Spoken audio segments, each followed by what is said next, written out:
எல்லோருக்கும் சுவாமி விவேகானந்தர். மீண்டும் சிக்காகோவில். சுவாமிஜி இரண்டாம் முறையாக செப்டம்பர் 9ஆம் தேதி சிக்காகோ வந்தார். அந்தி சாயும் நேரம். தாம் சென்று பார்க்க வேண்டிய டாக்டர் பிரேஷின் முகவரியை தேடினார். அதை கிடைக்காத கண்டு திகைப்படைந்தார்.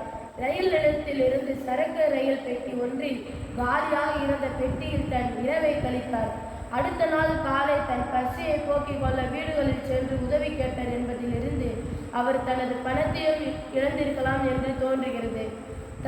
தட்டப்பட்ட கதவுகளில் உதவிகள் மறுக்கப்பட்டன. அமெரிக்காவில் ஒரு துறவி பிச்சை எடுக்கக்கூடாது என்று அறிந்தபோது அவரது கால்கள் தள்ளாடின. கடவுள் இல்லாவிட்ட வழி ஆகட்டும் என்று சாலை ஓரமாக அமர்ந்து விட்டார். கடவுளும் இந்த தருணத்திற்காகவே காத்திருந்தாரோ என்னவோ. உடனே சுவாமிஜி அமர்ந்திருக்கும் எதிரே உள்ள வீட்டின் கதவு திறக்கப்பட்டது.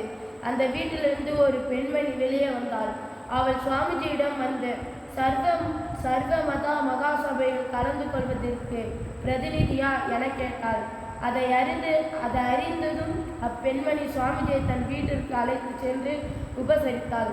அந்த பெண்மணியே பிறகு சுவாமிஜி சர்வ மதா மகாசபையில் அலுவலகத்திற்கு அழைத்து சென்றாள். சுவாமிஜி ஒரு பிரதிநிதியாக ஏற்றுக்கொள்ளப்பட்டார். இந்த பெண்மணி திருமதி ஜார்ஜ் டைபிள்யூ ஹேல் என்பவர். சுவாமி விவேகானந்தர்.